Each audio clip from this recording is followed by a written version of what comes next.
Man, I can't believe how overlooked and slept on this movie was. Okay, fine. I won't make any more puns, but for real, I couldn't even believe that a sequel to The Shining, which is basically regarded as one of the best horror movies all time, did so badly at the box office. This movie was so good, and I'm really about to miss out on some more Mike Flanagan Shining movies just because this movie did so badly at the box office. On the bright side though, HBO Max is giving us an origin story of the Overlook Hotel and potentially some other stuff from the Shining story, so at least we can look forward to that. So what is Dr. Sleep? Dr. Sleep is a novel written by Stephen King that was a follow-up to The Shining, and Stephen King is infamously known for not liking The Shining, so Mike Flanagan had the impossible task of pleasing both the fans of the novel and The Shining, and the man did it. What I love about this movie is that it feels solely like its own thing, and it still feels connected to The Shining in the best way possible and gives some nice fan service. Now, to get to the basic plot, Dr. Sleep follows Danny Torrance all grown up and he's about in his late 30s, early 40s, and he's still trying to recover from such a traumatic childhood where he's a present-day alcoholic. The film stars Ewan McGregor, who puts on a really good and quiet performance in this movie. What I really love about this movie is actually how quiet and slow-paced it is, even though that can be sort of negative for some people, and I totally get that. It really helps to get you into the film's three main characters, that being Danny Torrance, Abra, and Rose the Hat. Each character gets some real pathos and development in the movie, and it really helps as all three stories eventually collide with each other, and it really pays off. There's some really slow pans, quiet moments that really build up the tension, but they're not cheap.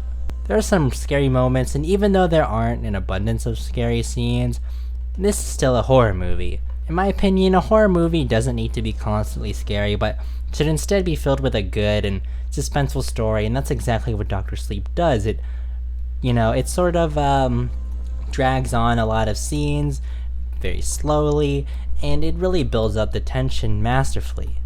For the first 2/3 of the movie, it doesn't feel like it's a Shining sequel, and sort of feels like this vampire movie where the main characters are being hunted down while they overcome them.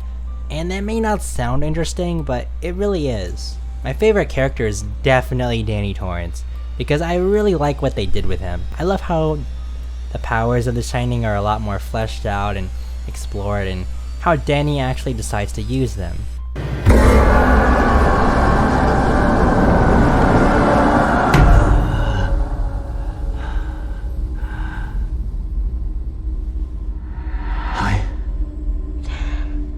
Dang, I knew Obi-Wan could use Force Skype before, Ray. But nah, eventually Danny uses his powers to fill people who are about to die with really good memories and comforts them before they die. It's really great. Blueberries. I can taste blueberries. My mother used to grow. Can you taste them? Yeah, I can. And I can hear Frank in your old radio. One used to have on your workbench next to your tools. Come fly with me. Let's fly away. If you can use some exotic booze, there's a bar in far Bombay. Come fly with me. Let's fly away.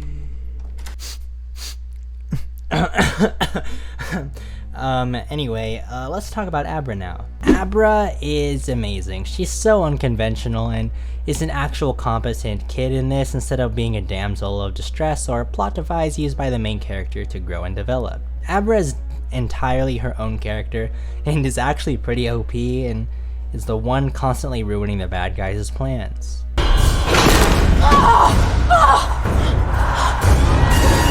You said you'd come back. And you did. Oh my god, this little girl is insane, like what? Lastly, Rose was actually very well developed, and that doesn't happen for a lot of horror movie villains. You actually kind of feel bad since she basically has no other option but to devour these people with shining powers, as it's the only way she can live, and when her entire group dies, I actually felt a little bad for her. Another kind of small thing I really love and respect about this movie is They simply just get actors to impersonate Jack Nicholson and Shelley Duvall instead of, like CGIing them, and like a lot of other movies do nowadays. We've heard word of rumors circulating through the city. Oh my god. Ugh. Oh god. I feel like a big reason why this movie works is the clear vision of it, since the movie was written, directed, produced, and edited by Flanagan, so it's solely his vision of the movie. Now, to get some stuff I don't really like in this movie, and that's kind of that it's a little bit slow at times, especially in the first hour where not much is really happening, but just sort of picking off where we left off and, just developing all the characters. But again, I was mostly fine with it. I really like the slow pace and character development of the first hour, so it's kind of a small negative.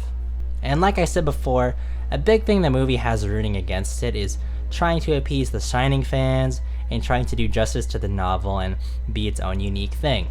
And it can feel a little messy trying to please everyone. But even that didn't affect me too much, and I obviously still really love this movie. At the end of the day, this is a fantastic film that really understands horror and is about breaking the cycle of violence and aggressive behavior in one's family. Dr. Sleep is a wonderfully shot movie with really stellar cinematography, immaculate framing, and it's just super well directed. It also has some really great acting, really great characters, and it's just overall really well made, so I'm gonna give Dr. Sleep an 8.5 out of 10. So I know this movie review is pretty late, but I just really wanted to get my thoughts out on this movie, because back when I saw it in, I think it was November, I really loved it. I thought it was so good, and I was wondering why more people weren't talking about it, aside from a few critics and stuff, but it was just so good. I mean, I think I'm going to do this a lot more on my channel, considering there's not a lot of new releases, and there's a lot of movies that I want to talk about that I haven't talked about in the past, so this is probably going to be a recurring thing on my channel. I have a lot of other movies that I really love that I want to talk about, some other movies that I don't really like that I want to talk about, and yeah, hopefully you can look forward to that on my channel, and it would mean a lot if you guys can leave a like on the video and even consider subscribing, and with all that being said, peace out.